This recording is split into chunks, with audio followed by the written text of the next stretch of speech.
எனது பெரிய குழந்தை 6 மாதத்திற்கு படுத்த படுக்கையாக இருக்கிறது. 6 மாதம் நன்றாக இருக்கிறது. இதற்கு ஏதாவது காரணம் இருக்குமா?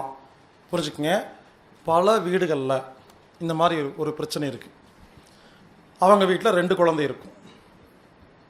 முதல் குழந்தை என்ன பண்ணுன்னா 6 மாதம் படுத்த படுக்கையாக இருக்கும். 6 மாதம் நல்லா இருக்கும். இது நான் இது வரைக்கும் ஒரு 10-15 கேஸ் பார்த்துட்டேன். இது என்னன்னு கேட்டிங்கன்னா, நல்லா கேட்டுக்கங்க, அதுக்கு மிகப்பெரிய காரணங்க. அது ஃபஸ்ட்டு குழந்தை பார்க்கும்போது தான் ரிசர்ச் பண்ணி கண்டுபிடிச்சேன். முதல் குழந்தை வந்தோடனே அந்த வீட்டில் எல்லோரும் அன்பாக எடுத்து கொஞ்சிட்டு ஜாலியாக இருக்கிறாங்களா? அது ஜாலியாக இருக்குது. 2வது ஒரு குழந்தை வந்தோடனே அந்த குழந்தைய விட்டுட்டு இந்த குழந்தை கொஞ்சம் ஆரம்பிச்சிடுறாங்க. அதுக்கு என்னாகும்?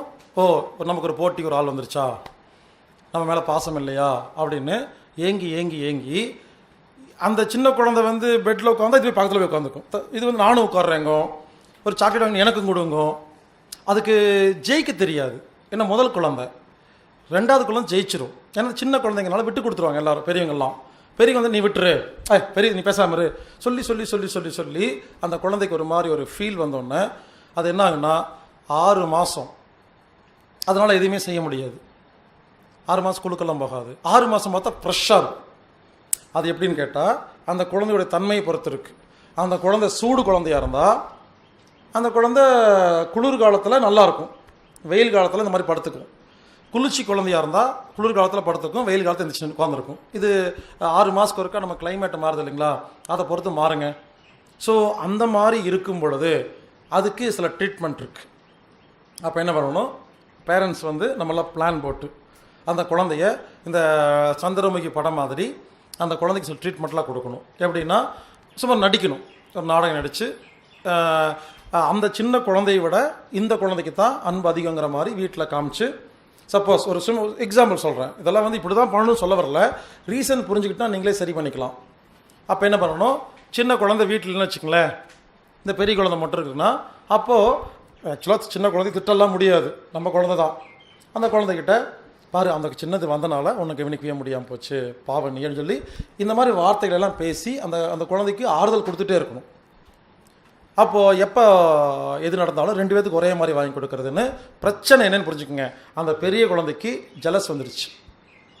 அந்த ஒரு ஈகோ, அது நம்மளை விட இன்னொரு குழந்தைக்கு அன்பு அதிகமாக இருக்குங்கிற எண்ணம் தான். இதை என்ன பண்ணுறாங்கன்னா, எதுக்கு இது சொல்ல வரேன்னா, நிறைய பேத்துக்கு அந்த மாதிரி அவங்க எல்லா ஊருக்கு கூட்டிகிட்டு போகிறாங்க, அந்த குழந்தைய ஹாஸ்பிட்டலில் அட்மிட் பண்ணுறாங்க, அது பண்ணுற மாத்திரை கொடுக்குறாங்க. கடைசியில் சைக்காட்டிக் நோய் அந்த குழந்தைக்கு ஏதோ மன ரீதியாக பாதிச்சிருச்சுன்னு அதுக்கு மாத்திரை கொடுத்து தூங்க வச்சிடுறாங்க. வீட்லேயே படுத்து படுக்கையெல்லாம் இருக்குது. நான் முதல்ல ஒரு குழந்தை அந்த மாதிரி பார்த்தேங்க. எனக்கு அப்போதெல்லாம் தெரியாது. அந்த வீட்டுக்குள்ளே 1 மணி நேரம் 2 மணி நேரம் இருந்தேன். எனக்கு கண்ணுக்கு தெரியுது இதான் நடக்குது அப்படின்னு. ரொம்ப ஆராய்ச்சி பண்ணல, போய் உட்காந்து பார்க்குறேன், அந்த சின்ன குழந்தை பெரிய குழந்தை என்ன பண்ணுது, ஏது இந்த கண்ணு பார்க்குறது என்ன பண்ணுதுன்னு ரொம்ப தெளிவாக இருக்குது. அப்போது அந்த பெரிய குழந்தை நான் கேட்டேன், ஓப்பனாக கேட்டேன், உனக்கு ஒரு பிரச்சனை இல்லை, அந்த தங்கச்சி பாப்பா தாடஞ்சோன்னு அப்படியே கண்ணில் தண்ணியாக வருது, எந்திரிச்சு ஓடுது, வீட்டுக்கு கதை சாத்திக்கிச்சு, என்ன இன்னும் புரிஞ்சு போச்சுன்னு. அதுக்கு முன்னால் வரைக்கும் அந்த குழந்தை போய் சொல்லிட்டு இருக்கு, என்னால் முடியல அங்கிள், அப்படி அங்கிள் இப்படி அங்கிள் என்னமோ சொல்லிட்டு இருந்துச்சு. இன்னமும் ரொம்ப புத்திசாலி மாதிரி பேசிட்டு இருந்துச்சு. ஓப்பனாக உடச்ச உடனே அதுக்கப்புறம் என்கிட்ட பேசவே மாட்டேன்ருச்சு. ஏன்னா ரீசன் அதான் தெரிஞ்சு போச்சு, அதுக்கும் தெரியும், பட் சொல்ல முடியாது. சின்ன குழந்தை பாவம் எப்படி சொல்லும்?